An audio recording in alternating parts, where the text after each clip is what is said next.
चलिए ठीक है साहब, आज हम लोग स्टार्ट करेंगे मैन्युफैक्चरिंग प्रोसेसेस का लेक्चर नंबर 18 और यूनिट नंबर 8।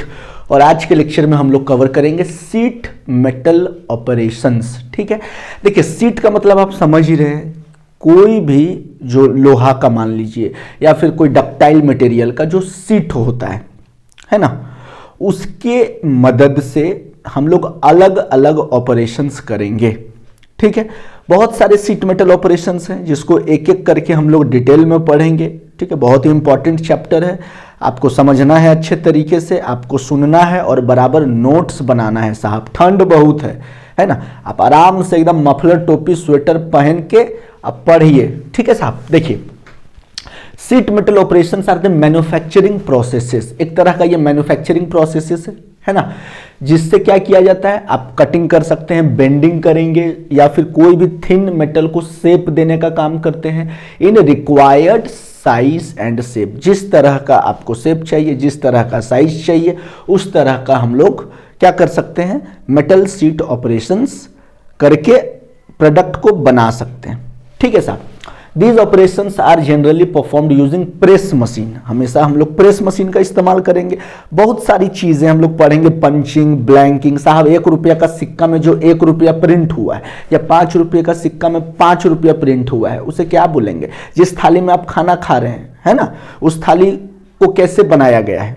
बहुत सारी चीजें हैं, हम लोग एक एक करके डिटेल में पढ़ेंगे साहब। ठीक है, डाइज क्या होता है, प्रेस मशीन क्या होता है। ठीक है, सो ये डिपेंड करता है कि आपकी रिक्वायरमेंट कैसी है और किस तरह के मटेरियल में हम लोग सीट मेटल ऑपरेशन करने के लिए जा रहे हैं। ठीक है, बहुत सारे सीट मेटल ऑपरेशन है, इसको हमने बेसिकली 4 मेजर पार्ट्स में डिवाइड किया है। पहला को बोलेंगे कटिंग और सियरिंग ऑपरेशन, दूसरा को बेंडिंग ऑपरेशन, तीसरा को ड्राइंग और चौथा को फॉर्मिंग ऑपरेशन। ठीक है साहब, देखिए कटिंग में हमने 6-7 अलग अलग तरह के प्रोसेसेस, जैसे सियरिंग क्या होता है, ब्लैंकिंग पढ़ेंगे, पंचिंग पढ़ेंगे, पियर्सिंग पढ़ेंगे, नॉचिंग पढ़ेंगे साहब, स्लिटिंग पढ़ेंगे, ट्रिमिंग पढ़ेंगे। ये सारी चीजें जो होती है वो कटिंग ऑपरेशंस में आती है। ये भी एक तरह का सीट मेटल ऑपरेशंस है। बेंडिंग में क्या होगा, एक तो खुद बेंडिंग है, फ्लेंजिंग पढ़ेंगे क्या होता है, हेमिंग क्या होगा साहब, सीमिंग क्या होता है। ठीक है, और ड्राइंग ऑपरेशन में हम लोग पढ़ेंगे डीप ड्राइंग क्या होता है और रीड्राइंग क्या होता है। ठीक है,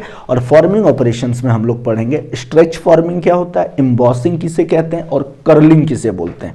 और लास्ट है साहब स्क्वीजिंग ऑपरेशन, यानी 5वां, और इसमें हम लोग पढ़ेंगे कॉइनिंग किसे बोलते हैं और साइजिंग किसे बोलते हैं। ये जितने भी चीजें आप देख रहे हैं ये सारा ही सीट मेटल ऑपरेशन का ही एक पार्ट है साहब, जिसको हम लोग इस लेक्चर में कवर करने की कोशिश करेंगे। सबसे पहले आप इसको लिख लीजिए, ये एक बेसिक इंट्रोडक्टरी हम आपको एक लेक्चर बता रहे हैं जिसमें सीट मेटल ऑपरेशन में प्रेस मशीन और डाइज का इस्तेमाल करके और ये सारे ऑपरेशंस को परफॉर्म किए जाते हैं। ठीक है, बहुत ही इंपॉर्टेंट लेक्चर होने वाला है, ये बहुत ही इंपॉर्टेंट यूनिट भी है आपके सेमेस्टर पॉइंट ऑफ व्यू से भी और आपके competitive exam point of view से भी और आपके नॉलेज पॉइंट ऑफ व्यू से भी।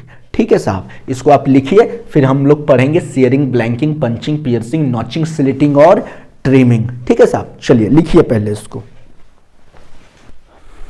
चलिए सबसे पहला जो हमने कैरेक्टराइज किया था, है ना, 5 अलग अलग आपका सीट मेटल ऑपरेशन, उसमें से फर्स्ट था सियरिंग और कटिंग ऑपरेशन, और उसमें से ये 7 डिफरेंट टाइप्स ऑफ कटिंग और सियरिंग ऑपरेशंस हैं। पहला है सियरिंग। सियरिंग का सिंपली मीनिंग होता है कटिंग, है ना। इसमें क्या होता है, 2 ब्लेड होता है, एक ब्लेड नीचे होगा जो फिक्स होता है, बीच में आपका पतला सा मेटल का स्ट्रिप रखा होगा और ऊपर से एक ब्लेड उसको काटता हुआ चला जाएगा। तो ये बड़े बड़े सीट को छोटे छोटे टुकड़ों में डिवाइड करने में मदद करता है कौन, सियरिंग। सियरिंग का सिंपली मीनिंग होता है cutting of large seat into small pieces. Simply हम आपको ये पहले आप समझ लीजिए, फिर हम आपको डायग्राम बना देंगे हर चीज़ का, तो चीज़ें और भी आसान होगी और डायग्राम से आप लंबे समय तक किसी भी चीज़ को याद रख सकते हैं। ठीक है, दूसरा है ब्लैंकिंग। ब्लैंकिंग भी एक तरह का कटिंग ऑपरेशन है जिसमें क्या होता है, flat shape is cut from the metal seat, है ना। एक मेटल सीट रहेगा और उसमें से हम लोग क्या करते हैं, कटिंग का काम करते हैं, छोटे छोटे टुकड़ों में फ्लैट शेप में कटिंग करते हैं।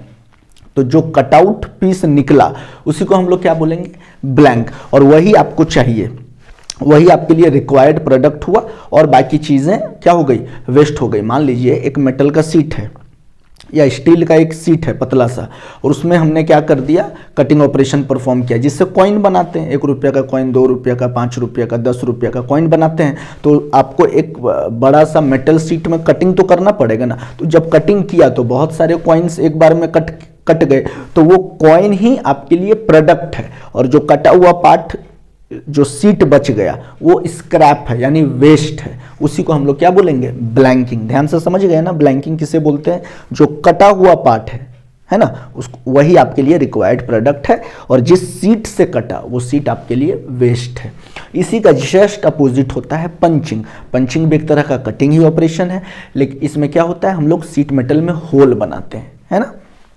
तो removed piece is called slug.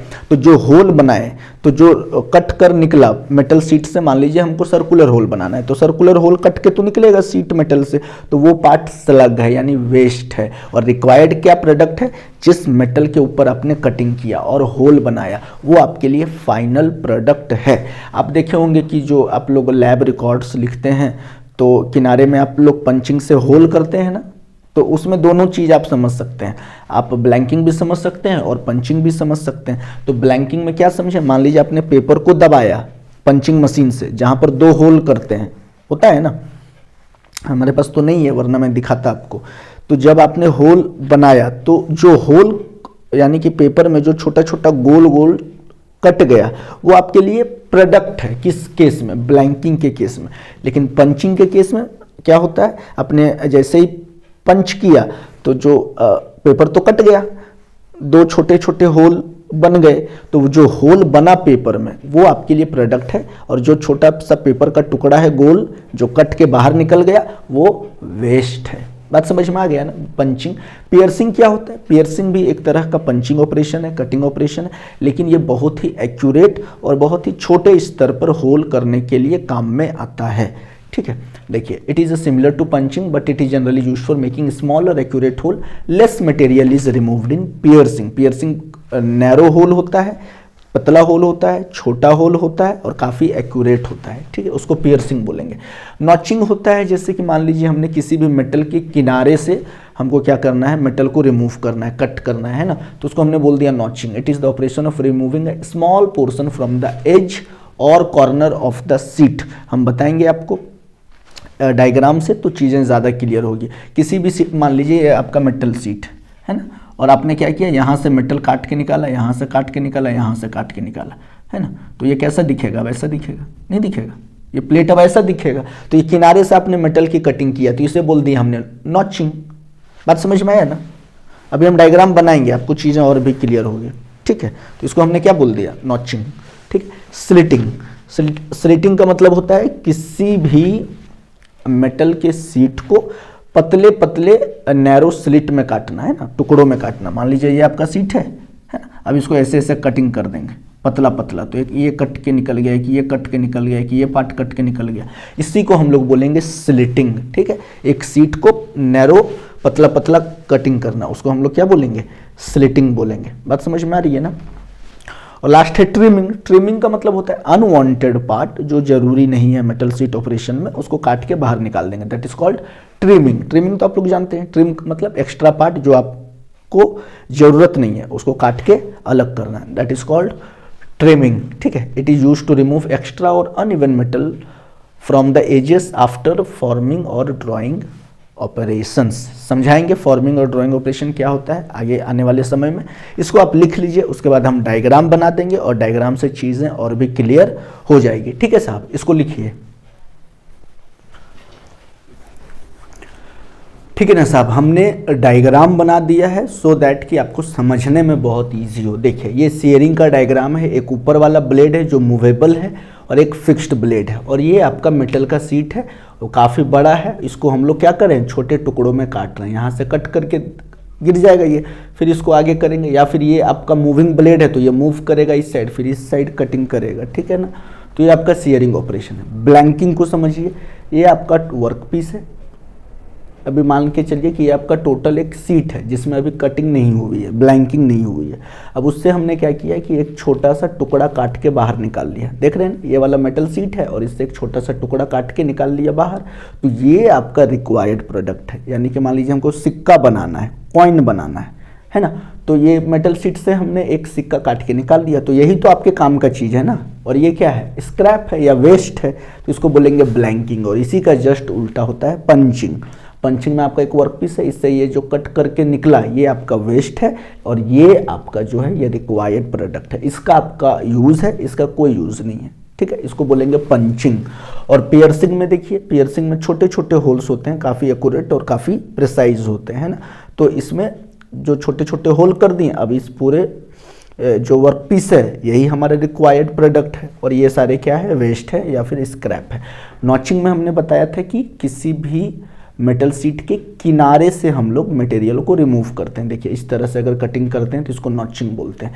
Slitting का मतलब होता है कि एक वर्क पीस है, this is your work piece, और इससे हम लोग पतला पतला थिन नैरो पतला पतला देख रहे हैं ना स्ट्रिप को कटिंग किए हैं, इसको बोलते हैं स्लिटिंग। और ट्रिमिंग का मतलब मान लीजिए ये आपका एक पार्ट है और ये आपका एक्स्ट्रा पार्ट है, तो इसको हमने कट करके निकाल दिया तो फिर यही वाला आपका पार्ट बच गया ना, तो इसको हमने क्या बोल दिया, ट्रिमिंग। तो ये डायग्राम से आपको बहुत आसानी से समझ में आ जाएगा, shearing, blanking, punching, piercing, notching, slitting and trimming. ठीक है साहब, आई होप आपको ये चीज़ें समझ में आई होगी। ठीक है, इसको लिखिए, फिर हम लोग नेक्स्ट लेक्चर के फिर हम लोग नेक्स्ट टॉपिक के और बढ़ेंगे। इसको आप अपने कॉपी में डायग्राम बना लीजिए साहब, ठीक है, बहुत ही आसानी से आपको समझ में आएगी चीज़ें। ठीक है साहब, नेक्स्ट कैटेगरी है बेंडिंग ऑपरेशन। सीयरिंग हमने पढ़ लिया, सीयरिंग में हम लोग कटिंग के माध्यम से अलग अलग तरह के ऑपरेशंस करते थे सीट के ऊपर, मेटल सीट के ऊपर। अब हम लोग क्या करेंगे, बेंडिंग में हम लोग मेटल को कट नहीं करेंगे, बस मेटल को बेंड करेंगे। उसका अलग अलग नाम है, ये बेंडिंग भी एक तरह का मेटल बेंडिंग है, फ्लेंजिंग भी एक तरह का बेंडिंग ही होता है, हेमिंग भी एक तरह का बेंडिंग है, सीमिंग भी एक तरह का बेंडिंग है। लेकिन चारों में डिफरेंस क्या है उसको हम लोग डेफिनेशन और डायग्राम के मदद से समझेंगे, आपको बहुत अच्छे से समझ में आ जाएगा। ठीक है, इसमें जो थिकनेस होती है मेटल की वो सेम होती है after bending and before bending. ठीक है, बस हम लोग शेप देते हैं किसी भी मेटल को, है ना। देखिए, in bending the sheet metal is deformed along a straight line to form angles such as भी शेप, यू शेप और एल शेप। अलग अलग तरह के शेप हम दे सकते हैं एक फ्लैट शीट मेटल को by the help of bending. The thickness of the sheet remains almost same. ठीक है, जैसे ये बेंडिंग है, ये मान लीजिए पंच है, देखिए ये आपका पंच है ना, और ये आपका मेटल सीट है, ये क्या है, मेटल सीट है, और ये आपका डाई है। और डाई किस तरह का है, देखिए भी शेप का है। अगर ये पंच प्रेशर लगाएगा इस सीट मेटल के ऊपर में तो ये बेंड नहीं होगा, भी टाइप का, इस टाइप का आपका बेंडिंग हो जाएगा, इस टाइप का आपको फाइनल प्रोडक्ट मिलेगा। तो इसको हम लोग क्या बोलेंगे, एक तरह का बेंडिंग है, लेकिन किस तरह का बेंडिंग है, ये भी शेप का बेंडिंग है। अगर ये यू रहता, अगर ये वाला मान लीजिए यू हो जाता है, ये वाला अगर डाई ही आपका यू बन जाता लाइक दिस, ये डाई आपका ऐसे हो जाता है, तो अब जब बेंड होता तो ये किस टाइप का शेप बनता, बताइए, इस टाइप का नहीं बनता, इस टाइप का हमको मिलता। तो इसको हम लोग क्या बोल देंगे, यू शेप, है ना। अगर देखिए अब यहाँ पर ये एल शेप बन रहा है, ये डाई है, ये पंच है, ये सीट मेटल है। अब हम किनारे में प्रेशर लगा के इसको बेंड कर देंगे डाई के किनारे, और फाइनल जो प्रोडक्ट मिलेगा तो एल शेप का नहीं मिलेगा, एल शेप। बात समझ में आ रही है ना। तो ये सब एक तरह का क्या है, बेंडिंग ऑपरेशन है। इसमें थिकनेस जो है वो सेम होता है before bending and after bending. तो बहुत आसान है बेंडिंग समझिए। फ्लेंजिंग में क्या होता है, किस फ्लेंजिंग में हम लोग सिंपली किसी को बेंड किए तो कितने रेडियस में बेंड किए, उसको बेंड रेडियस बोलते हैं। अगर सेंटर से अगर हम लोग देखेंगे तो कितना रेडियस में बेंड किए हैं, उसके बाद ये आपका बेंड एक्सिस है बीच में, है, और कितना एंगल पे बेंड किए हैं, तो उसको बोलते हैं flanging. It is a process of bending the edge of the sheet metal at a particular angle. कुछ फिक्स्ड एंगल पर जब हम लोग बेंडिंग करते हैं तो उसको हम लोग बोलते हैं फ्लेंजिंग। ठीक है, जिससे आपका स्ट्रेंथ और स्टिफनेस दोनों ही बढ़ता है। ठीक है, हेमिंग क्या होता है, देखिए हेमिंग होता है किसी भी सीट को अपने ऊपर ही मोड़ देना। देख रहे हैं ना, एक मेटल सीट है लेकिन इसको हम अपने ऊपर ही मोड़ दिए, सीट के ऊपर ही मोड़ दिए हैं। तो इस तरह के ये किसी भी तरह से मोड़ सकते हैं, ऐसे मोड़ है फिर इसके ऊपर एक और मोड़ देंगे लाइक दिस, तो इसको हम लोग बोल देंगे हेमिंग। याद रखिएगा, फिगर से आप समझिए हेमिंग। तो लिखें it is an operation in which the edge of the sheet, ये आपका किनारा है, इज फोल्डेड ओवर इटसेल्फ, एक के ऊपर ही एक फोल्ड हो जाएगा। It remove sharp edges and improve safety and appearance. अब किनारा देखिए काफ़ी स्मूथ हो गया, सेफ्टी भी हो गया और देखने में भी सुंदर लगता है ना। तो ये हो गया हेमिंग। और सीमिंग होता है जब दो अलग अलग सीट को, देखिए ब्लू कलर का एक सीट 1 है और ब्लैक कलर का सीट 2 है, दोनों को बेंड करके और आपस में लॉक कर दिए हैं, इंटरलॉकिंग जिसको बोला जाता है।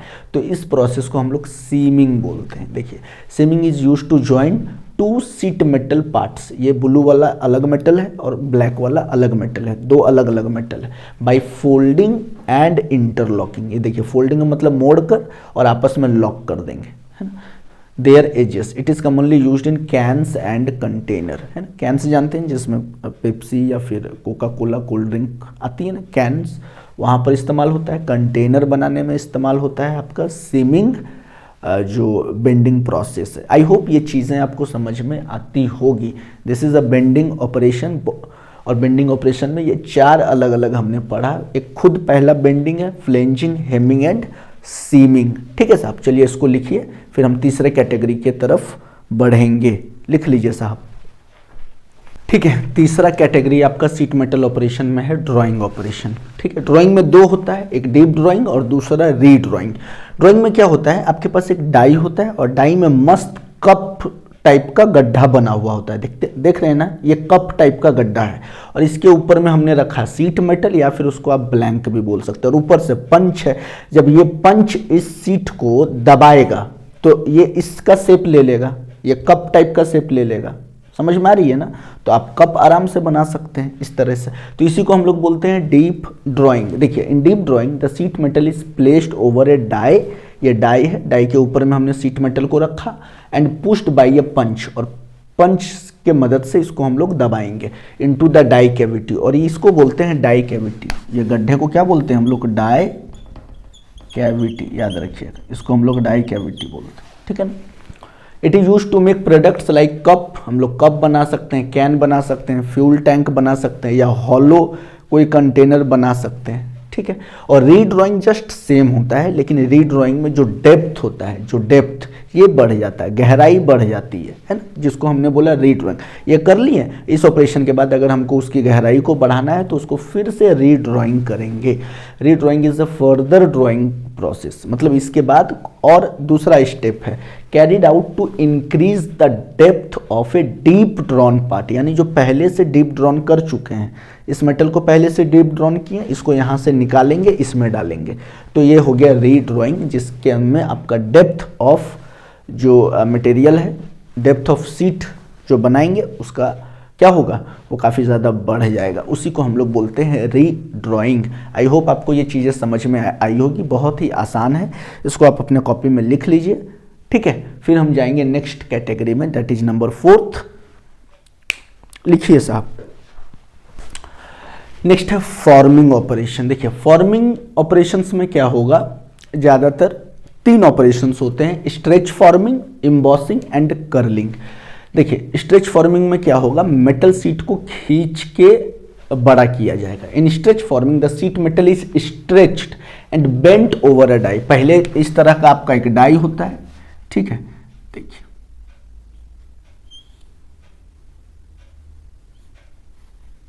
इस तरह का आपका डाई होता है, और इसी के ऊपर में हम लोग एक क्या करते हैं, एक सीट मेटल को रख देते हैं। ये सीट मेटल को हमने रख दिया, ठीक है, और बिलेट की मदद से, इधर एक बिलेट और इधर एक बिलेट की मदद से इसको इधर खींचेंगे और इसको इधर खींचेंगे, तो क्या होगा, मेटल जो है स्ट्रेच होके फैल जाएगा over a die. It is mainly used for large curved part such as aircraft body panel में बनाने में इस्तेमाल होता है। ये आपका डाई होता है और डाई के ऊपर में देख रहे हैं ना, ये कर्व है और इसी के ऊपर हमने मेटल को रखा, मेटल सीट को, और क्या किया, साइड से खींचा, है ना, जिससे हमको क्या मिल जाएगा, स्ट्रेच फॉर्मिंग जो ऑपरेशन है वो आपको समझ में आ जाएगा कि होता कैसे, ठीक है। उसके बाद है इम्बॉसिंग। इम्बॉसिंग का मतलब होता है कि किसी भी मेटल शीट के ऊपर में एक मान लीजिए कि उभार समझते हैं ना, किसी भी मान लीजिए कोई प्लेन शीट है लेकिन इस पर कुछ उभार होगा लाइक दिस। अब जब आप इसको टच कीजिएगा तो आपको लगेगा कि यहाँ पर कुछ तो है जो उठा हुआ है, जिस पे कुछ उभार है, इसको बोलते हैं हम लोग इम्बॉसिंग। ये इस तरह से भी हो सकता है, फिर आपको लगेगा कि नहीं यहाँ पर कुछ गड्ढा है ना, तो इसको हम लोग क्या बोलते हैं, इम्बॉसिंग, ठीक है ना। जैसे आप सिक्का को टच करते हैं, कॉइन जो 1 रुपया होता है, तो 1 रुपया के सिक्का के ऊपर में जब आप अंगुलियों को फेरेंगे तो आपको पता चलेगा कि यार 1 लिखा हुआ है, थोड़ा सा तो रफनेस जरूर महसूस होता है ना, उसी को हम लोग बोलते हैं इम्बॉसिंग, ठीक है ना। जिसमें कुछ उठा हुआ पार्ट रहेगा कहीं पे, इसको बोलते हैं डिप्रेस्ड पार्ट, इसको बोलते हैं हम लोग रेज पार्ट, रेज, और इसको बोलते हैं डिप्रेस्ड। ध्यान से समझिए, अगर थोड़ा गड्ढा होगा तो बोलेंगे डिप्रेस्ड, थोड़ा उठा हुआ रहेगा तो बोलेंगे रेज, ठीक है। तो embossing is a process of creating raised और depressed design on a sheet metal for decorative और फंक्शनल पर्पसेस। कर्लिंग का मतलब होता है किसी भी शीट को, ये चाहे तो आप लिख सकते हैं ना, कोई दिक्कत वाली बात नहीं है, आप लिख लीजिएगा, ठीक है। डायग्राम में उतना बना नहीं रहा हूँ।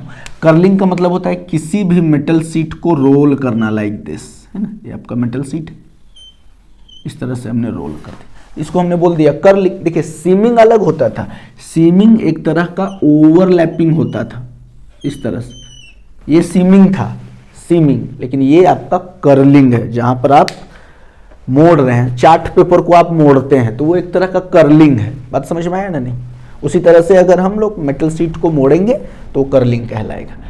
आइए स्क्वीजिंग ऑपरेशन, लास्ट ऑपरेशन है। स्क्वीजिंग ऑपरेशन मतलब बहुत ज़्यादा कंप्रेसिव फोर्स का इस्तेमाल होता है। जैसे पहला है coining is a high pressure operation that produces fine details and smooth surface on the metal. आप देखे होंगे 1 रुपये का सिक्का में जो धान का जो बाली होता है ना, वो बना हुआ होता है, धान आप देखे होंगे 1 रुपये का सिक्का में। देखिए कितना फाइन डिटेलिंग किया हुआ होता है ना। तो उतना फाइन डिटेलिंग हमको कौन से प्रोसेस से मिलता है? कॉइनिंग प्रोसेस से मिलता है, याद रखिएगा। साइजिंग का मतलब होता है एक्यूरेट शेप एंड साइज में जो है वो शीट मेटल में जो भी ऑपरेशन करेंगे एक्यूरेट शेप एंड साइज में ढालेंगे उसको। जैसे it is use to improve the dimensional accuracy and surface finish of sheet metal part. मान लीजिए 1 रुपये का सिक्का है, अगर हम 100 सिक्का बनाए, 1000 बनाए, 1 लाख कॉइन्स बनाए, लेकिन सभी का जो डायमेंशनल एक्यूरेसी होगा वो बिल्कुल सेम होगा, और जो किनारे का जो फिनिशिंग होता है आप वो भी देखिएगा कि सेम होगा। कभी भी आप 2 सिक्कों को डिफ्रेंशिएट नहीं कर पाएंगे उनके बनावट में, वो इतने उसमें फाइन डिटेलिंग की हुई होती है जिसको हमने कॉइनिंग बोला, और उसकी जो शेप एंड साइज इतनी एक्यूरेट होती है जिसको हमने क्या बोला? साइजिंग बोला। आई होप आपको शीट मेटल ऑपरेशन से समझ में आया होगा। लेक्चर नंबर 18 बहुत ही अच्छा लेक्चर था, बहुत ही इंपॉर्टेंट लेक्चर था। आप इसे लिखिएगा अपने कॉपी में ज़रूर, और इसे एक बार आप पढ़िएगा, डायग्राम को बनाइएगा, रिवीजन कीजिएगा। डेफिनेटली ये चीज़ें जो है आपको लंबे समय तक याद रहेगी और बहुत एग्ज़ाम में आपको मदद मिलेगी। ठीक है साहब, नेक्स्ट लेक्चर में हम लोग पढ़ेंगे डिफरेंट शीट मेटल मटेरियल के बारे में पढ़ेंगे। ठीक है, कौन कौन सा मटेरियल का इस्तेमाल होता है। डेफिनेटली डक्टाइल मटेरियल का ही ज़्यादा इस्तेमाल होता होगा। हम लोग पढ़ेंगे अलग अलग मटेरियल के बारे में जिस पर हम लोग शीट मेटल ऑपरेशंस परफॉर्म करते हैं। ठीक है, चलिए आज के लेक्चर में इतना ही। आप अपना ख्याल रखिए और बढ़िया से पढ़ाई कीजिए और मुझे दीजिए इजाज़त। जय हिंद।